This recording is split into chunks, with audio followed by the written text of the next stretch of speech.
The reconnaissance pilot couldn't believe what he was seeing.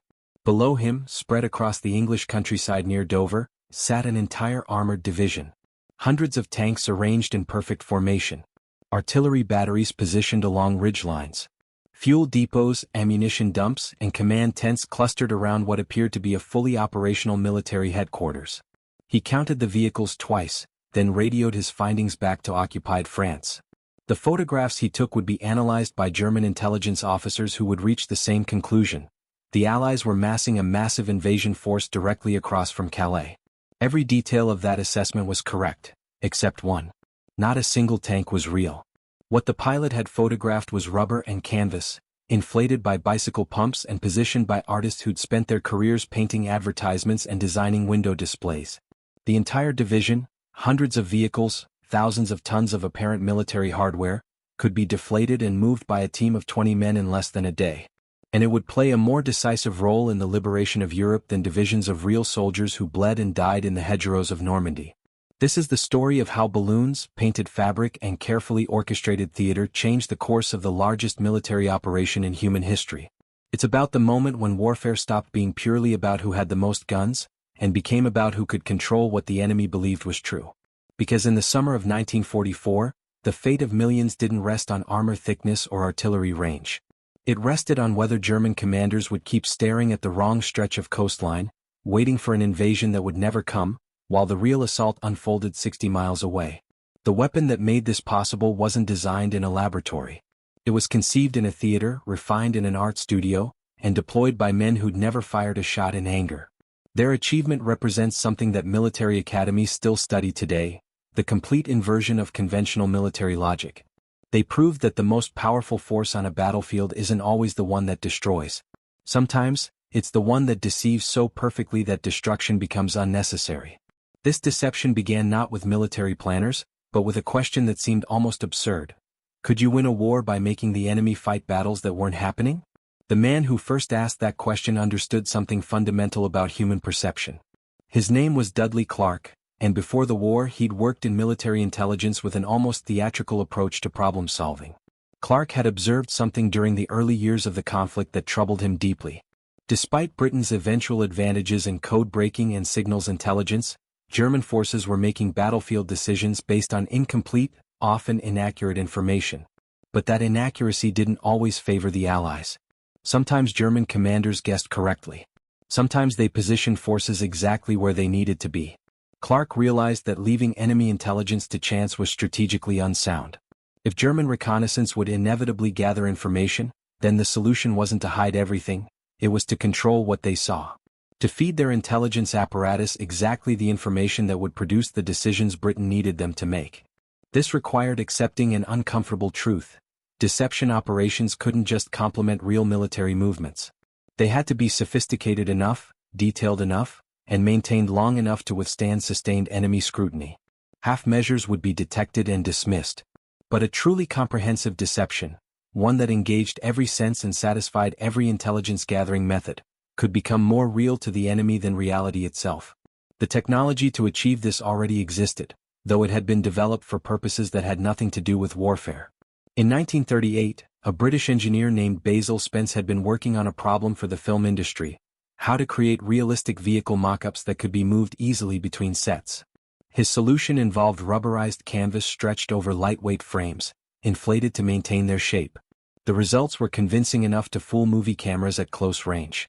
When war began, Spence's designs caught the attention of military planners who saw possibilities he'd never imagined. By 1940, Britain's Camouflage Development Unit was experimenting with inflatable military equipment. Early versions were crude, obviously fake to anyone who approached them. But engineers learned quickly. They added details: fake hatches that opened, bogus serial numbers, weathering that matched genuine wear patterns. They studied how light reflected off real tank armor at different times of day and adjusted their materials to match. They discovered that authentic shadows mattered more than authentic shapes. Human eyes are drawn to contrast and shading before they process actual form. By 1943, British factories were producing inflatable tanks sophisticated enough to fool aerial reconnaissance. Each one weighed approximately 60 pounds and could be assembled by 2 men in under 20 minutes. From 500 feet, the altitude at which reconnaissance aircraft typically operated to avoid anti-aircraft fire, they were indistinguishable from genuine armor. But hardware alone couldn't create a convincing deception. German intelligence didn't rely solely on aerial photographs. They monitored radio transmissions, tracked vehicle movement patterns, and maintained networks of informants who reported on Allied activities. A convincing fake division required more than rubber tanks sitting in a field. It needed radio chatter, supply convoys, personnel movement, and all the other signatures that real military units generated. This is where the operation moved from clever fakery into genuine art. The British assembled teams of specialists whose skills had nothing to do with traditional military training. Radio operators were taught to mimic the transmission patterns of armored divisions, the rhythm of status updates, the frequency of maintenance reports, the casual chatter between tank crews during downtime. They studied recordings of real communications, learning the verbal tics and procedural habits that made transmissions sound authentic. Sound engineers created acoustic signatures. They recorded genuine tank movements, then played these recordings through speaker systems positioned near dummy equipment. German listening posts would hear the distinctive rumble of Sherman engines, the clank of treads on temporary bridges, the grinding of gears as vehicles maneuvered into position. Visual artists, many recruited from advertising agencies and film studios, added human touches that reconnaissance analysts looked for. Laundry lines between tents, pathways worn by foot traffic, the scorch marks that accumulate around field kitchens. They learned to think like intelligence officers, asking themselves, what details would confirm that this base is operational? The result was a form of performance art where the audience was trying to kill you, and a poor review meant people died. By early 1944, this technology and expertise had matured enough to attempt something unprecedented. Allied planners were preparing for Operation Overlord, the invasion of Nazi-occupied France. The landing site would be Normandy, but German defenses were formidable. Rommel, commanding German forces in France, had correctly assessed that the Allies would need to establish a beachhead quickly. His strategy was to concentrate forces near likely invasion points and crush the assault before it could establish itself. The Allied solution was to make Rommel concentrate his forces in the wrong place. Operation Fortitude became the most elaborate deception in military history. Its goal wasn't to hide the invasion, that would be impossible. Instead, it would convince German intelligence that the main assault would come at Calais, the narrowest point of the English Channel. Normandy would be presented as a diversion. The real invasion, German commanders would believe, would come later with overwhelming force, directly across from Dover. To sell this fiction, the Allies needed to create an entire phantom army. The first United States Army group, FUSAG, existed only in German intelligence reports. Its commander was General George Patton, whom German officers respected and feared. This was deliberate. Patton's assignment to FUSAG seemed to confirm its importance. Enemy analysts reasoned that the Allies wouldn't waste their most aggressive commander on a deception. FUSAG's order of battle was meticulously constructed. It included divisions that existed, divisions that had been relocated, and divisions that were entirely fictional. Each unit had radio call signs, supply requirements, and movement patterns. Messages between these phantom formations were transmitted using authentic encryption protocols that German code breakers could intercept and eventually decrypt, revealing exactly what the Allies wanted them to know. But the truly brilliant element was physical. Across southeastern England, an entire invasion force materialized. Inflatable tanks, hundreds of them, appeared in staging areas near Dover. From above, they formed perfect geometric patterns, the kind that result from military logistics rather than random placement. They were accompanied by inflatable artillery pieces, fake landing craft clustered in harbors, dummy supply depots filled with crates that weighed almost nothing. Roads leading to these bases showed heavy vehicle traffic, created by teams driving trucks in circles, deliberately churning mud to create the ruts that reconnaissance photos would capture. Aircraft returning from missions over France would deliberately route over these installations, ensuring German radar tracked them. This created the impression that Allied commanders were concerned about these bases. Why else would they position air cover overhead? Local populations were carefully managed. Soldiers from real units were rotated through the area wearing FUSAG insignia, visiting pubs, talking about their fictional divisions. Counterintelligence teams fed information to suspected German informants, ensuring that human intelligence reports matched what aerial reconnaissance suggested. The deception was so layered, so comprehensive, that it became self-reinforcing. Each element confirmed the others. Radio traffic matched the number of visible tanks. Supply convoy movements justified the scale of the depots. Personnel sightings validated the radio communications. German intelligence officers, trained to cross-reference multiple sources, found every source confirming the same conclusion. A massive invasion force was preparing to strike at Calais. What made Fortitude nearly perfect was that it didn't require Germans to believe something implausible. It required them to believe something eminently logical. Calais was the obvious invasion route: shorter sea crossing, better port facilities, more direct route to Germany. The Allies putting their main force there made complete tactical sense. The deception succeeded not by making Germans believe something strange, but by confirming what their own strategic analysis suggested should be true. As spring turned to summer in 1944, German commanders made decisions based on what they could see, hear, and intercept. Rommel positioned significant armored reserves within striking distance of Calais. Coastal defenses in the Pas-de-Calais region received priority for reinforcement. Artillery positions were sited to cover beaches opposite Dover. All of this was exactly what the Allies needed them to do. On the morning of June 6, when the real invasion came at Normandy, German response was catastrophically delayed. Commanders hesitated, uncertain whether this was the main assault or the diversion they'd been expecting. Armored reserves that could have reached the beaches within hours remained near Calais, waiting for the real invasion that intelligence promised was coming. 4 weeks after D-Day, Fusag maintained its phantom threat. The inflatable division stayed inflated. Radio traffic continued suggesting imminent operations. Patton remained visibly associated with the Southeastern Command. German intelligence kept receiving reports, intercepted communications, agent sightings, reconnaissance photos, all indicating that the Normandy invasion was indeed a diversion, and the main assault would soon follow at Calais. This belief paralyzed German reinforcement efforts during the critical early days of the invasion. Divisions that could have been rushed to Normandy stayed in position, defending against a threat that didn't exist. When Rommel finally requested permission to move these reserves, High Command hesitated. What if moving them exposed Calais? What if the intelligence was correct? By the time German leadership accepted that Normandy was the main invasion, the Allied beachhead was established and expanding. The opportunity to crush the invasion in its vulnerable first hours had passed. The Phantom Army had accomplished something no real army could. It had frozen enemy forces in place through sheer force of belief. Military historians still debate exactly how many lives Fortitude saved. Conservative estimates suggest thousands. Some analysts argue the number reaches into tens of thousands. The invasion succeeded with casualties significantly lower than worst-case projections. Casualties that would have been catastrophically higher if German armor had responded with full force on June 6. But numbers don't fully capture what the deception achieved. It demonstrated that in modern warfare, perception could be as decisive as firepower. That an enemy could be defeated not by destroying their capability to fight, but by controlling their understanding of where the fight was happening. The principles established by Fortitude extended far beyond that specific operation. They fundamentally changed how military planners thought about information, deception, and the battlefield itself. In the decades that followed, the concept of the Phantom Division evolved from canvas and rubber into something far more sophisticated.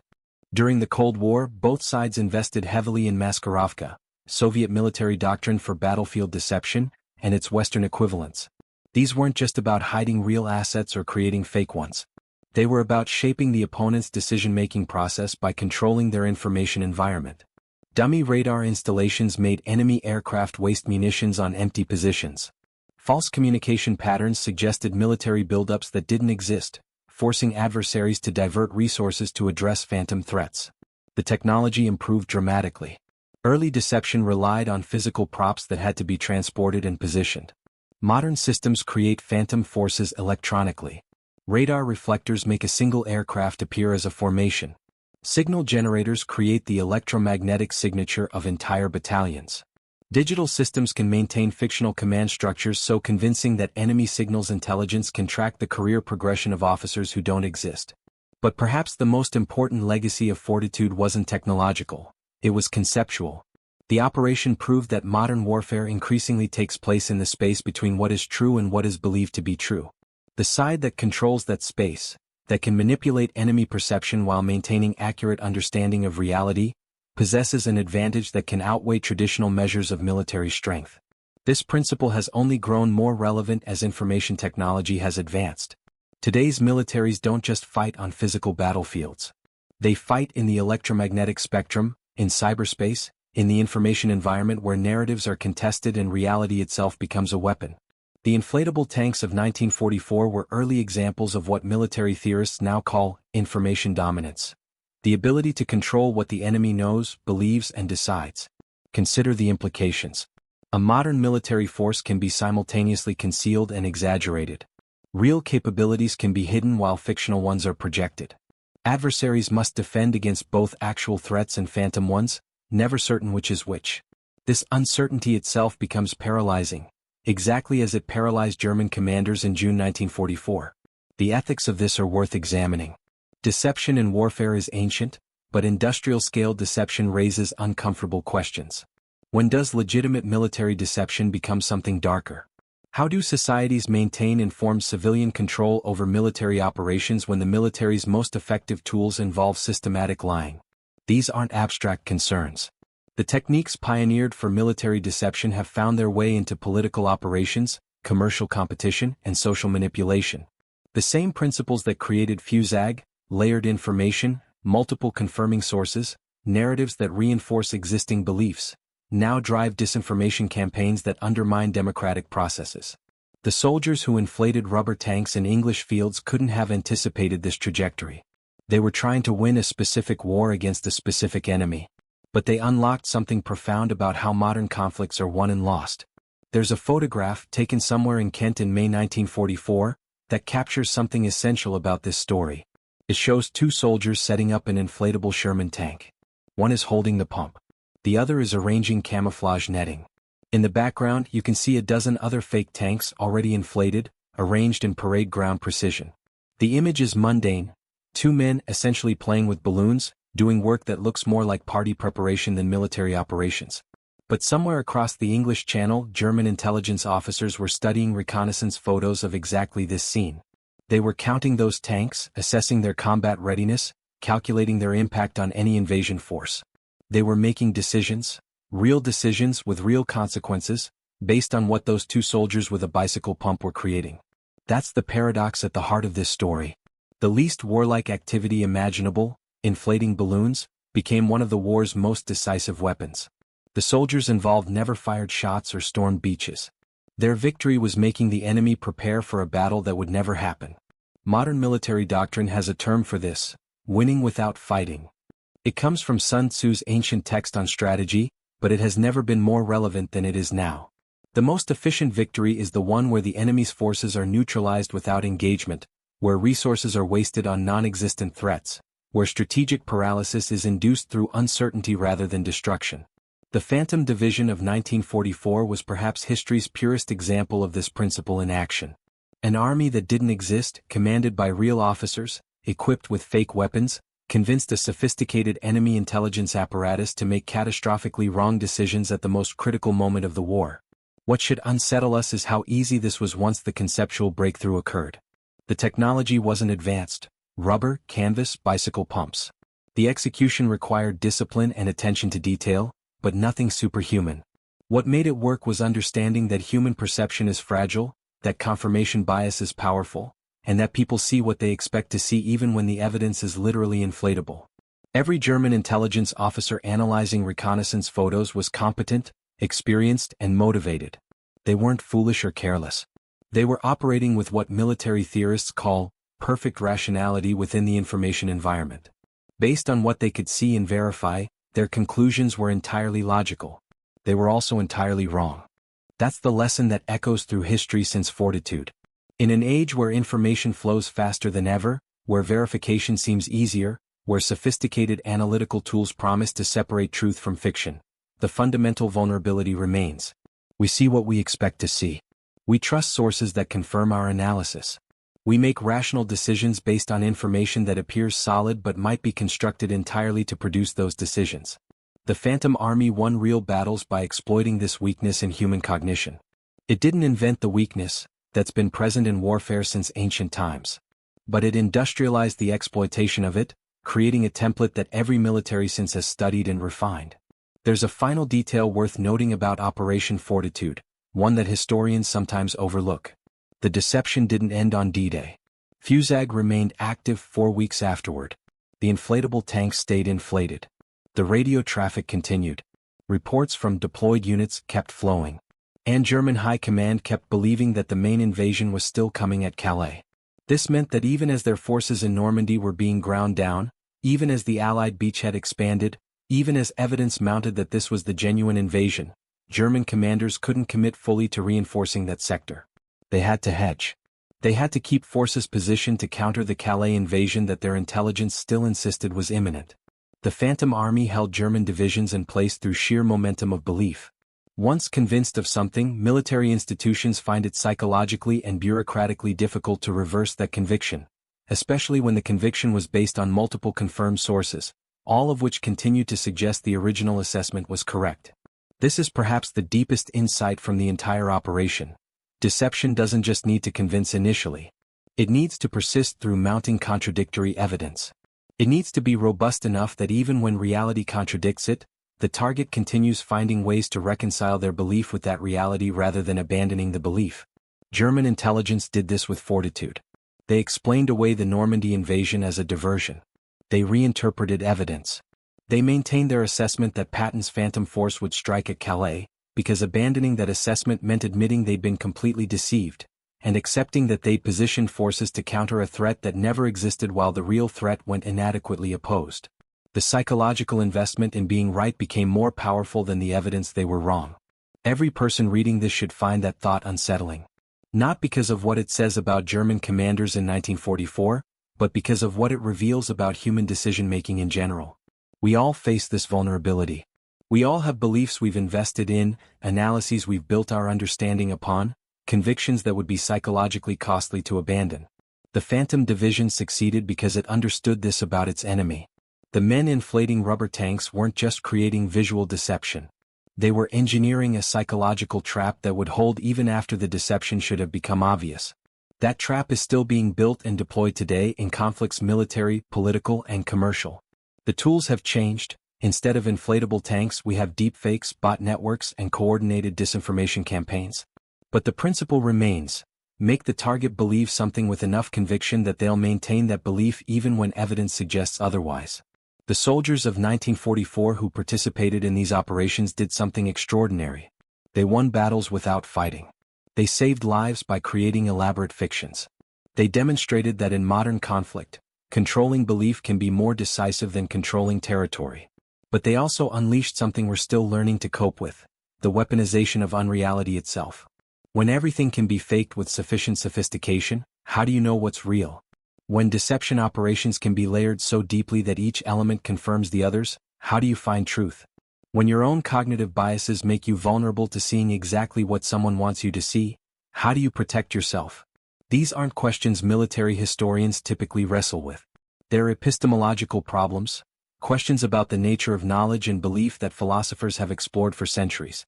But they became operational military concerns the moment those first inflatable tanks appeared in English fields. The Phantom Division was never just about D-Day. It was about a fundamental shift in how wars are won. A shift from physical dominance to informational dominance. From controlling territory to controlling perception. From winning battles to winning the contest over what battles your enemy believes they're fighting. That army of balloons and painted canvas changed warfare more profoundly than any tank or bomber or aircraft carrier. Because it proved something that military establishments had been slow to accept. In the age of information, the most powerful weapon isn't always the one that destroys. Sometimes it's the one that was never real at all.